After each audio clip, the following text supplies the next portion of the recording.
Hello everybody, my name is Eric Johnson. I work at the Financial Aid Office here at Goldey-Beacom College. Today I'm going to share with you some tips and information surrounding costs and financial aid with a college education.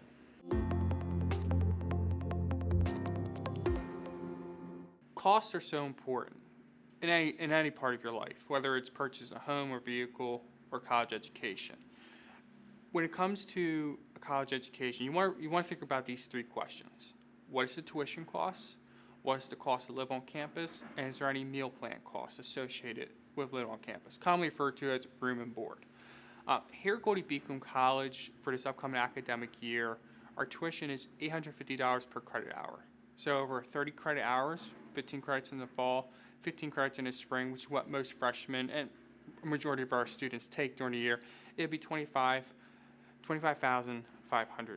the academic year. Then you want to think about your residential costs. So if you decide to live on campus, we have 2 dorm buildings for our freshmen coming up this year. I'm sure you've all heard about Frana Hall. It's our newest building addition on campus. And then we have Leach Hall is available as well. Frana is a little more pricier, but you're getting the more modern day look and feel to it. And it's going to have a higher meal plan cost as well. While Leach Hall is going to have more of the older type of building feel, but you're going to have your own kitchen. So lesser of a meal plan cost. So you want to think about that. Only you know how you want your costs to be in your budget. So think carefully on which building you want to live in, if you want to live on campus as well. We have a lot of students that decide to commute to campus. That's totally fine as well. So think about your cost. Understand your costs when you're selecting a college, especially when you're enrolling in college. So here at Goldey-Beacom College, we offer generous financial aid packages. And our financial aid packages are really 3 components: institutional aid, federal aid, and outside aid. Institutional aid is just what it sounds like. It's the scholarship package you receive from admissions. We offer the Affordability Assurance Award, a generous scholarship that significantly reduces the tuition costs here at Goldey-Beacom College. For the upcoming academic year, it's $460 per credit hour. So over a 30 credit hour load during an academic year, that scholarship amounts to $13,800. We also offer merit-based scholarships as well. So depending on where your high school grade point average is and your SAT or ACT scores, you can net between $3,000, $5,000, or $6,000 in merit-based scholarship. And we also offer other institutional aid, such as endowed scholarships. Now I want to talk a little about federal aid, commonly referred to as the FAFSA. For some of you may be eligible for a grant from the federal government. Others are loan-based eligible only. When it comes to your federal aid, think carefully. Do you want to borrow that student loan, or are you able to pay part of it out of pocket, part of it with a loan? Federal aid also encompasses Parent Plus loans as well. So that's another component of the federal aid package. And finally, your outside aid. The outside aid may be any scholarships you're awarded from your high school, anything you've earned from an outside organization, and that encompasses your financial aid package. If you're confused about your financial aid package, don't worry. The Financial Aid Office is providing estimated cost worksheets to all students enrolling this fall semester, and I highly encourage you to reach out to your financial aid advisor to discuss what your financial aid package is going to look like.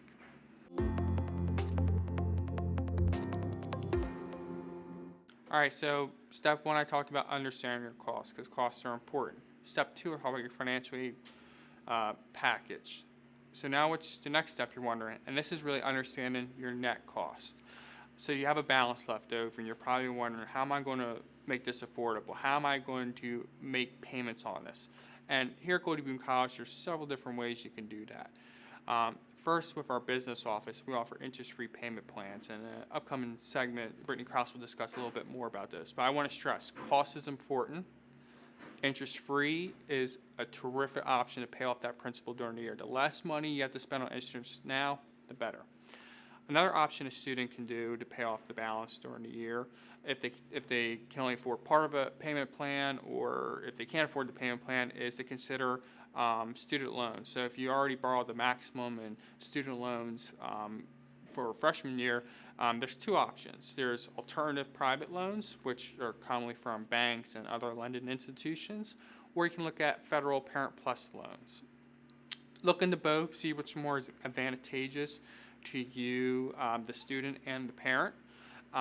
Each one has their pros and cons. So I always encourage students to research your options and see what's most beneficial for you. Students, consider a part-time job. That can be another terrific option to lower your costs down during the year. And for any parents who plan on financing their kids' education through a 529 plan or investment taxable account, I encourage you to look into that plan over the summer, especially 529s. No 529 investment vehicle is created equally. So some have certain rules on who the funds get dispersed to, whether it's a student or directly to the school. Each have rules about how much you can withdraw. And if you plan on using your investment account, look into that as well. Consult your financial advisor. My biggest point here is if you plan on using those investment vehicles, think now. Don't wait until August to start pulling funds out, because you want to make wise decisions that do not hurt you financially. So I encourage you to look, if you're going that route, to consult with a financial advisor. So really, in this part here, just think about how you're going to afford that balance. We have payment plans. You can use loans. Big picture, try to get as much free money as you can, whether that's from the federal government, state, organizations, schools, institutional aid. And just work on paying that balance off during the year if possible, and avoid excessive debt would be my biggest recommendation.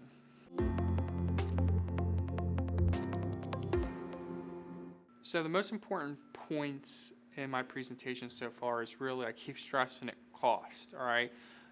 The more you spend now, the less the return on investment is in the future. Education is investment in yourself. It's human capital. And the Goldey-Beacom is highly affordable. We have a high-quality education. The less you can spend now and make it affordable, the higher that return on investment is in the future.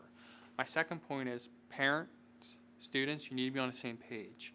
All right, it can't just be mom and dad doing everything for you. It can't just be the student doing everything for you. There needs to be cohesiveness, whether it's working with the business office, with your payment plan, or your financial aid package. Work together. It's a team. I highly encourage being a team and working together. It's nothing worse when one side's doing everything and the other side isn't hearing what's happening. It gets messy. So be cohesive, work together. Budget for indirect costs. I spent a lot of this time talking about direct costs, but I didn't spend a lot of time talking about indirect costs. Think about textbook costs. Think about if you're going to want to go off campus to an Eagles game in the fall and just enjoy yourself a little bit. Budget that in as well. And when you are budgeting, don't overplan, right? So don't get spend happy. Budget responsibly, because remember, as I said, costs matter.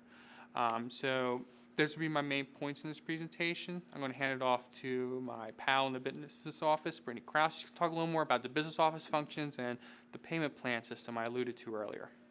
Hi, my name is Brittany Krause. I am from the business office at Goldey-Beacom College. Today I'm going to talk to you about the business office functions and some payment arrangements. So GBC has, as Eric mentioned in a previous segment, we have interest-free payment plans. We have an annual plan, which is where you take your summer, your fall, and your spring, or if you don't have summer classes, your fall and your spring classes, and you can combine it into up to 12 payments to start May through April.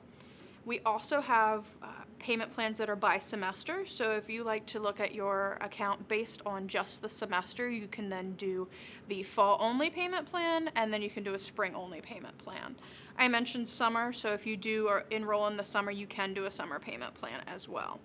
We have tuition deferral plans, so if you're lucky enough to work at a company that will reimburse you, you can be on what's called a tuition deferral plan. That is only $100 out of your pocket that goes straight to your account balance. With that being said, you would then make your payment once your grades come out, and then your company would reimburse you within that same credit card cycle. We also have don't know what I'm going to say right now. Okay. So we have that. The other thing is you can finance your business office balance with with any financial aid that you have. If you are taking out loans, as Eric mentioned earlier, you can use that to apply to your balance, and you can also use outside scholarships. So if you are someone who's very good at marketing yourself and reaching out to companies, you can reach out to a company and hopefully get some kind of outside scholarship to help lower any kind of payment cost, which also alludes to whether or not you need a payment plan in the business office.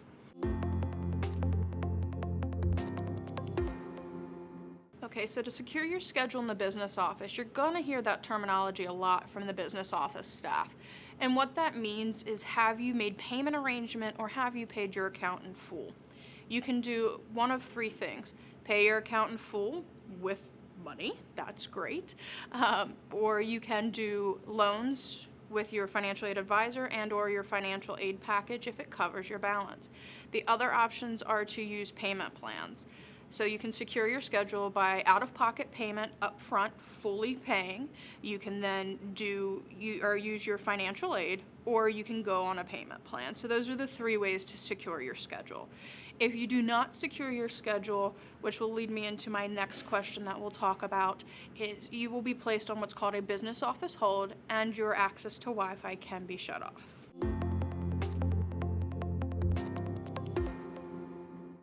So if you don't pay your bill, what happens is your account gets placed on what's called a business office hold. This business office hold stops you from accessing your transcripts, from adding classes, from pretty much receiving a lot of documentation that you would be able to otherwise.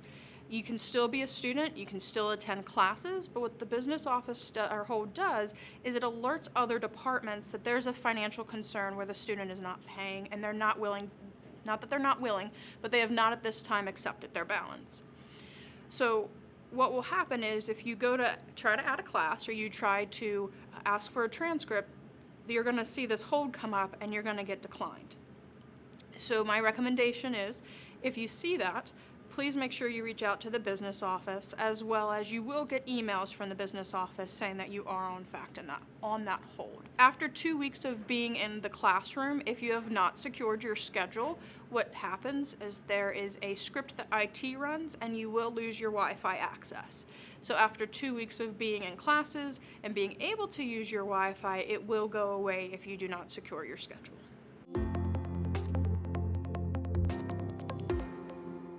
So it is very important that you have communication. So the business office does get a bad rap or a bad stigma for being the bullies, for being the mean guys who want your money. We really aren't. We are willing to work with anyone. All you have to do is communicate, and we will set you up on a payment plan. We will do our best to assist you on those payment plans in order to be able to relieve your financial burden.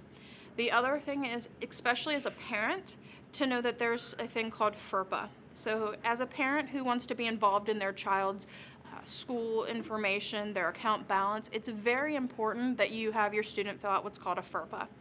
And that is an information release so that we can talk to parents freely about the student's account. If a parent were to call in or a parent were to come in person and there's not one of those releases on file, we unfortunately are unable to talk to the parent. We love to talk to the parents, but we also like to talk to the students. So if you could please make sure that you are communicating with your student about that FERPA, and as Eric mentioned in his previous section, please, please, please be on the same page with your student. We like to work with both the parents and students, but it's very important that both understand the sides of the account. Therefore, when we're talking to one or the other, that information can be relayed appropriately.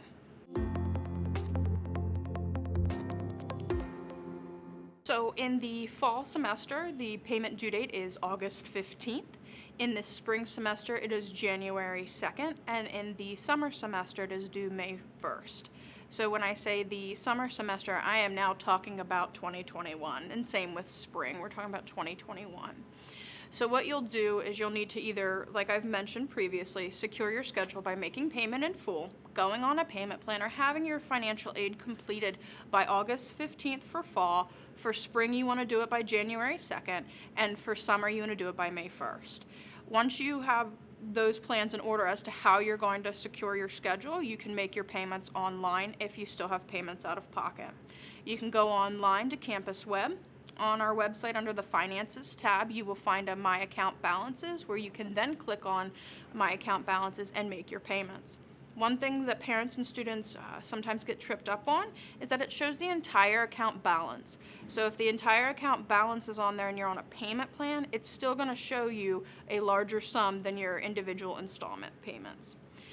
The other thing to note is that we only run charges at specific times of year. So for fall, we will start running preliminary charges in June and have them effective in July.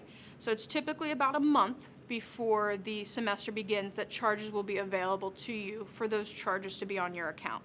So there's a chance that you do see a $0 balance owed, and it is still okay to make payments ahead of time, even if there's a zero balance.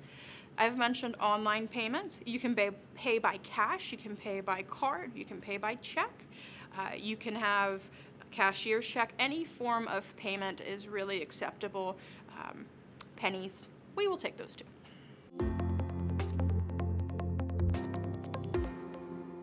Okay, that's a very great question. So if your aid is not finalized, one, you of course need to make sure you're contacting your advisor to find out what it is that is the holdup. Sometimes it's something as easy as turning in a transcript, turning in a tax document, and sometimes it's just something on the advisor's side that unfortunately the government has come through and said, oh, we need to check this out. So sometimes it's understandable that that is on hold. What we typically do in the business office is we apply your estimated financial aid to the account, and we do a payment plan based on the estimated aid that has been provided from the advisor. We also at times most of the time ask for at least a $500 payment towards your first installment. Typically $500 either covers an installment or is a good faith payment towards your first installment. And then what will happen is once your financial aid comes through, we will adjust the payment plan accordingly and or refund any money that is an overage when it comes to that financial aid package. And that's also a great opportunity that if you've made that $500 payment and part of that packaging was loans, if you don't need that money back, you can always ask your advisor to reduce those loans to help you in the future.